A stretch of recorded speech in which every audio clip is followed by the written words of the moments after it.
questions have been raised as to what were the auditors doing when the scandal broke out, right from the international bodies or from the, I would say, the other countries. There has been issues here.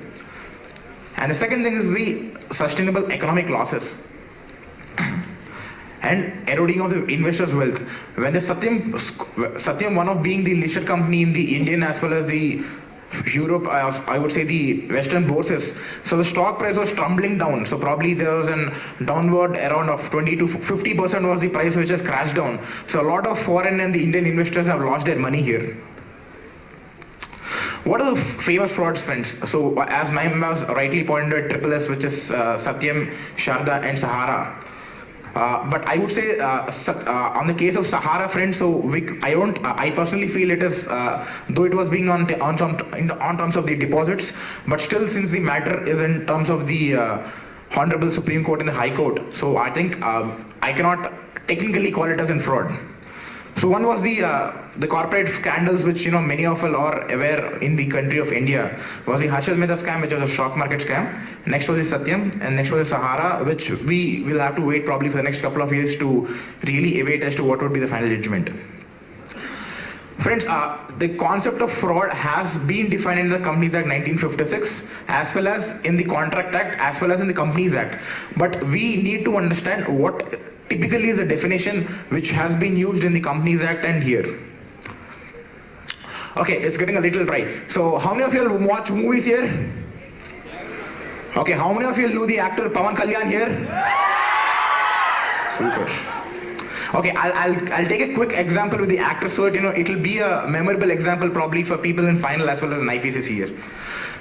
So the concept of fraud, friends, the Companies Act, which has been enforcement right from 2013, but the specific section 143.12. So I think 143 is a section which is very easy to remember. I think probably all the teenage people here, would be able to easily correlate the section 143.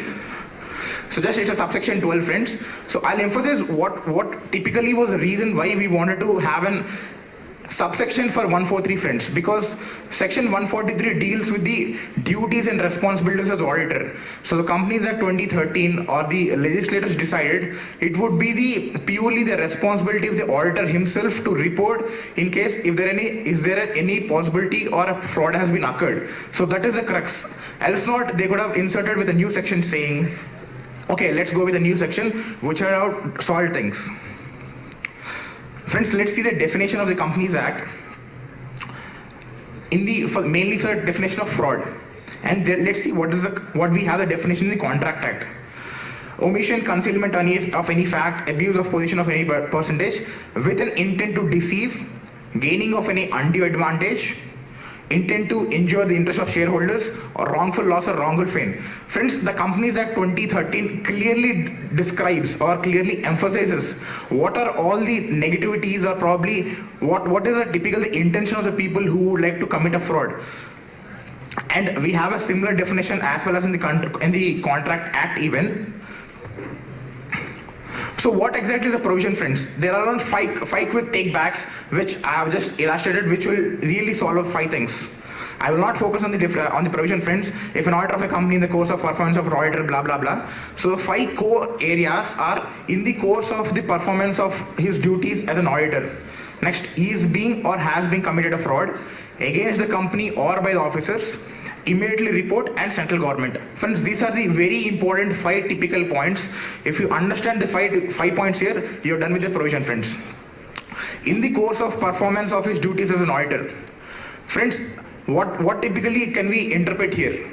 In the course of performance of an auditor, as the duties of an auditor, during the performance of an audit, in compliance to the standards on auditing, which is a very important interpretation here. Friends, when we use the word standards on auditing, it includes SA 200, SA 240, and also SA 315 even, friends, which again is interlinked to all the SAs which deals with section 5, with SA 500 series as well as with 600 series again. Next is being or has been committed frauds.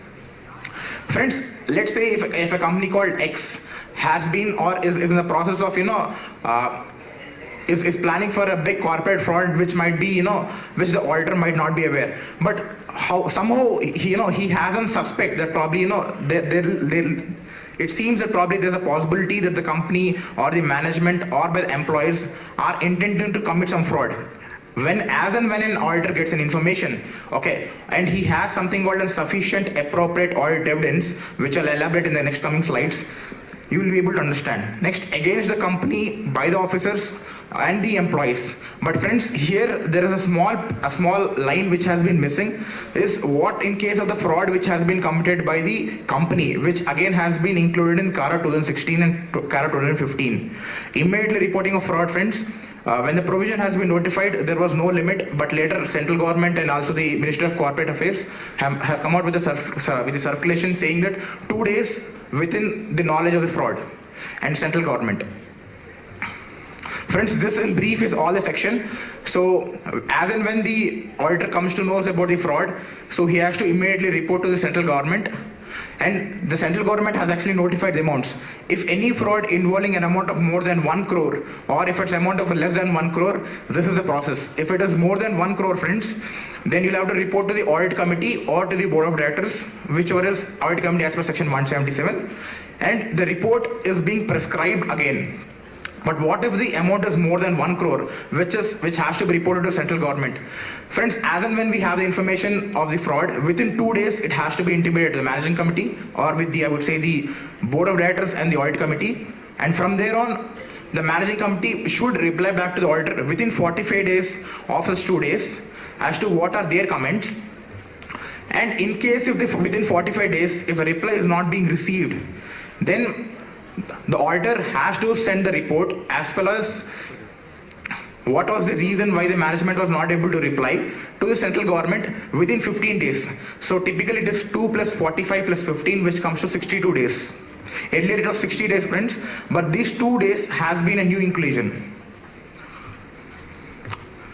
Friends, we have a typical format in which the fraud has to be sent to the central government in case if the amount of the fraud exceeds 1 crore. What is the punishment, friends? So we have a section called section 447, which is a draconian section, because I would say it's a draconian section. The reason being, in case if the auditor does not comply with a set of sections, section 447 will be applicable. And once the section 447 is applicable, a non-bailable warrant will be issued, which is again I would say a very stringent and a very strict action being taken here. Imprisonment is not less than 6 months to 10 years, and the penalty is 3x of the amount or the amount whichever is higher. And in case if the question is of a public fraud, so friends, I think this is one of a very important take back. The reason being, friends, we need to understand in a current scenario like India, which is a developing country, where a small the issues of there's a lot of issues in terms of the corporate governance, transparency, etc. This is a very relevant point. If the audit doesn't comply with the section, he will be punishable with the act. So as ma'am rightly said, so just taking up the figures of companies at 1956, a small zero has been added. So if it's a 10,000, it has been made to 1 lakh, 2.5 lakhs is made to 25 lakhs. So friends, these are in brief all the sections, probably which will attract section 447, which I'll not typically like to go in. Reference on to standards on auditing, friends. Section SA 240 is a crux section here, or I would say a crux standards on auditing, which mainly emphasizes where and how the auditor should be able to follow the procedures. We also have a guidance note on the fraud reporting, which has been released by ICAI, which helps us to understand much detail. Friends, I'll be moving on to the challenges or the practical aspects, which is the main agenda of me speaking in before you. Friends, when I said about the reporting of fraud by the, I would say the reporting requirements by the auditor, sufficient appropriate audit evidence or SAAE. Friends, the typical challenge what we have all here is, let's say probably we have been auditing for a company called Y, and probably you have reasons to believe, but once we feel that okay, I need to understand that fraud is happening, so it would be moving on to something called as due diligence and care. So we need to deep dive into the much more using the analytical procedures to keenly focus on the fraud, which technically is not the gambit of what we auditing are doing. We as an auditors are into the job of giving or certifying, or I would say giving an opinion on the financial statements, but to obtain the sufficient and appropriate audit evidence, we need to deep dive by conducting a due diligence as well as appointing a forensic audit. Next is on the consolidated financial statements, friends. But I feel when probably I was working with one of the global companies for the consolidations. So there it has been a challenge, friends, in terms of understanding what typically is happening. Probably if it's a foreign subsidiary, let's say we have a company in Singapore which has committed a fraud which doesn't come within the consolidation. So what did the auditor be able to report? The next thing is what happens if typically the management in itself is actually committing the fraud, and how will the auditor be able to substantiate? Friends, with the lack of time, I'll just take one more issue in terms of the assessing. So what happens is, or probably what might be the next level of concerns which could be addressed. So being the amount of 1 crore for a big companies like the conglomerates like ITC or Airtel or for Infosys, it's a really big challenge. So probably we must be waiting for a circulation where materiality should be emphasized rather than the amounts.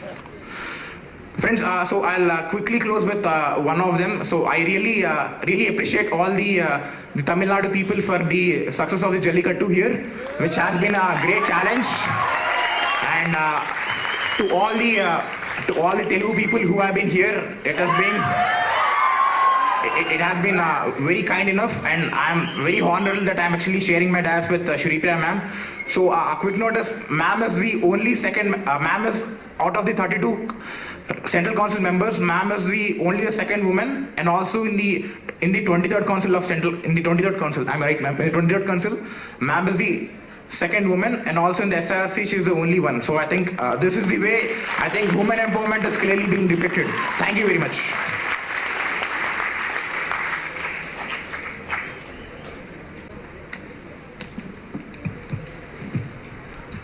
The right brings the bulls, the wrong brings the bears. நாங்க தமிழ், நீங்களாம் என்ன தமிழ் தானே இங்க majority. நமக்கு bulls தான் பிடிக்கும், கரெக்டா இல்லையா? Jersey வேண்டாம். So if we need the bulls, we need to be right. Are we clear? We make a mistake, we know the market is going for the best. கரெக்டா? சத்தமா சொல்லுங்க, நமக்கு bulls தான் வேணும், கத்துங்க. Bulls வேணும். Correct. So let's go back to the issue. There was a bank that once existed. The bank is now history. Thanks to one person, Nick Leeson.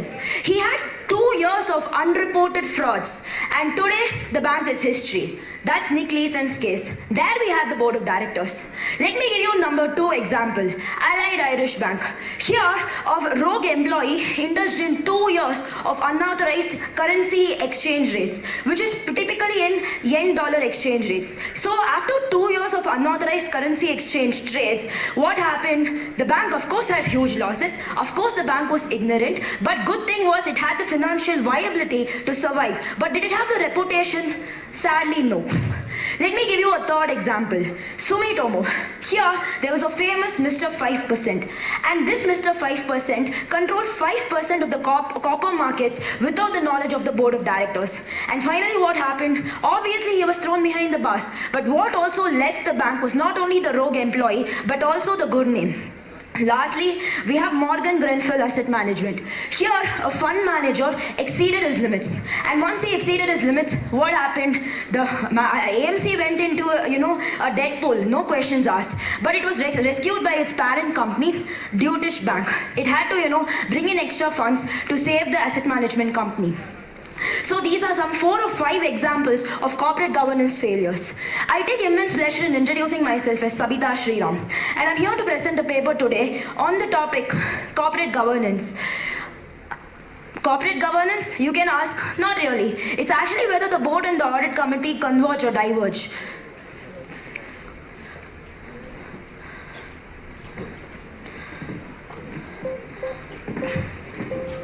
My presentation. Yeah, where is my presentation? Oh, it's not. Where is it? 1 second, excuse me.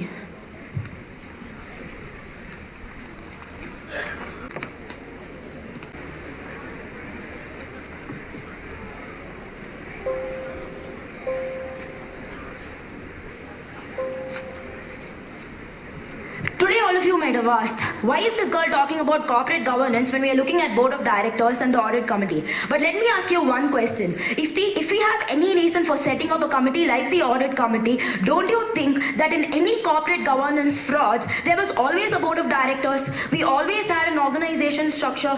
These unauthorized employees I just named now did have their supervisors, but didn't the internal control failures only result in getting more bears than the bulls? And like I just said, we need the bulls and not the bears. So before delving into the topic, let's understand what is the requirement of the Companies Act and try to figure out why these requirements have been framed.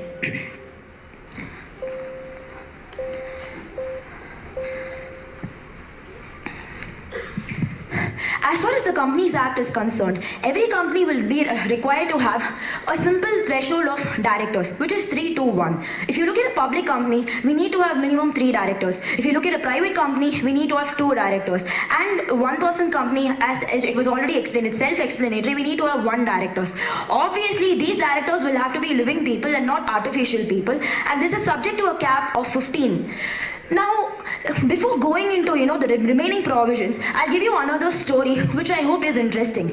There was the case of Bristol and Myers Squibb Co. This is a pharmaceutical company. This company was a part of a cartel firm. You might ask, what's a cartel? A cartel is nothing but a group of companies coming together, trying to influence the oligopolistic nature of the market to indulge in price fixing. Okay, it's a pretty simple concept wherein 4-5 companies come together and try to indulge in price fixing. Now let's look at what researchers have found about this case study. This research was conducted by the New York University as well as the Swiss Institute of Banking and Finance. Here they observe some 4 or 5 trends which will be interesting, and most importantly, these have led to legal precedents in all over the world. If you see in this company, the auditors were same for about 4 to 5 years. Besides that, this company had employees who were internally promoted to become CEOs. This company also had new directors joining in, but these directors were mostly overseas directors and they were too busy to attend the board meetings. Also, this company had a habit of making too many political contributions. Besides that, most importantly, in the financial statements, this company restated its revenues too often. It smoothened its revenues, there was segment reclassification, and therefore, in some situations, you would observe, if you compare, 2 years financial statements, some of the segments may not even be there. And unfortunately, no investor really, took note of this. And in another interesting part here is, in this company, the managers, okay, they had ESOPs. Now, in most cases, what will managers do? They might have the ESOP, in place, and they might, have a nice association with the company, considering that they're getting perks like ESOPs, and they will encash it only, maybe when they're older or after a long time. But here, the managers encash their ESOPs a lot. So if you will just think a little bit, you will realize that these were the managers who were acting without the knowledge of their superiors. So these managers are, in the upper middle management. They actually control the operational activities. Like all said and done, we may have a board, okay? But the board is not going to come into every single transaction and see whether the transaction is in the fairest sense. So these managers smartly ensured that they entered into transactions which were unethical but which were profitable. So they didn't care about the company's names, and they were smart enough to figure out that later on when the company gets caught, they shouldn't be, in problems, right? So let them, take the profit when it comes. Let the windfall be in their pockets before the company runs into greater issues. So here the managers ended up encashing their ESOP options way before any other managers usually do. Also, you should note that in case of this company, the directors were not people with the ability to read and understand the financial statements. Another major issue. So the good thing here is our new Companies Act 2013 addresses quite some of these issues. If you see, we will have a minimum number of 3 to 1 directors and 15 directors. You can always increase the number of directors by passing a special resolution. Also, you should note that now they have given recognition for women directors. So here, let me ask you one question. If you are asking if the board and the auditors are on par, when we have women directors and women auditors, who is going to worry more about their figures? Am I correct? I hope you guys get it right. Women directors worry most about their figures than anybody else. So considering that, let's not worry if they are in convergence or not. Besides this, they also require resident director. At least one director will have to be a person who stayed in India for a period of greater than 182 days in the previous calendar year, of not less than 182 days, which is in the previous calendar year, not normal financial year. It's a calendar year here, and you're also required to have an independent director if you're a public company, and 1/3 of your directors will have to be independent directors. So if we look at the legislation, we will realize that independent directors are people who will have to have the requisite qualifications, and internationally these are people who have the experience in preparing financial statements. So therefore, independent directors should not only have business knowledge, they should also have the knowledge to read and interpret financial statements. Some other provisions are, you can also have a small shareholder director to represent the minority. Again, it seems fairly self-explanatory. And these people will have to have a nominal value of share of at least 20,000 rupees. And in case a director is absent for more than 3 months, you can have an alternate director. And finally, you can have maximum 20 companies, for which 10 companies are going to be public limited companies.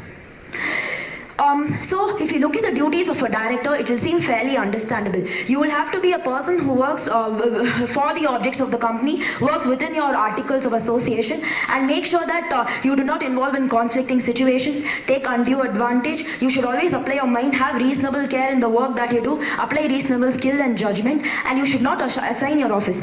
If you don't follow any of these requirements, you will be punishable with a fine of at least 1 lakh, which may extend up to 5 lakhs. So as ma'am has said, this is something which is, very stringent. The law has become extremely stringent of late. And now if you look at an audit committee, this is again a threshold-driven rule. I'll keep it pretty simple. The thresholds for an audit committee is only applicable for public limited companies. So here you have to have paid up capital of rupees 10 crores or more, turnover of rupees 100 crores or more, and aggregate of loans, debentures, deposits and borrowings of rupees 50 crores or more. You look at these figures only from the last audited financial statements. And as far as the composition of audit committee is concerned, you need to have at least 3 members, of which all the members will have to be members with the ability to read and understand financial statements. The company is also required to disclose what is the background of these people to be elected as as members of the audit committee. And majority of these members, most importantly, need to be independent directors, and they need to be independent in the truest sense, without having any relationship with the company. No related party, no previous employment, no investment, directly or indirectly. So that's going to keep the audit committee totally untainted. So now if you look at the functions and the powers of audit committee, these are the people to whom the auditors report to. So they'll be the people who will have the ability to appoint, remunerate and decide the terms and conditions of the auditor. Also, they'll be able to review the financial statements and the auditor's report thereon. And they will also have the ability to examine the financial statements and approve and modify any related party transactions. And they'll scrutinize intercorporate loan transactions, because as all of us know, it's against our principle to pay the interest and against our principle to pay and against our interest to pay the principal. They'll look at valuations of undertakings or assets of the company, and they'll of course evaluate the IFC, internal financial controls and risk management systems, and they will also monitor the end use of funds. Besides this, if you see the powers of audit committee, they can call for comments of the auditors to understand if the scope of audit, if the auditor's observations and the state of financial statements is correct before they present it to the board. And they can also investigate into any of these issues, take disciplinary action, and they can also investigate into issues which have been referred to them by the management. And most importantly, they have full power to take external help. So when they do take external help, they can always understand they can always have a third party coming in. So one of the main issues in corporate governance failures is, if a director quits, he won't be replaced. If a CEO quits, someone else will be promoted, because you don't want to be caught with a third person coming into place. And today that has been removed thanks to this provision, where the audit committee can recruit external parties to, scrutinize what you have done. Besides this, they'll also have full access to informations and records of the company, which is again fairly self-explanatory. So in any of the questions which have, raised to the auditors and the KMPs, they will have an opportunity of being heard, but they will not have a right to vote, because at the end of the day, we are questioning their conduct. So when you give them a right to vote, it's, self-defeating arrangement. So let me give you another more live example. We're looking at Toshiba. It's a corporate governance failure. The president inflated his profits, and because of that, what happened is today they're all laying their heads low, and they're apologizing.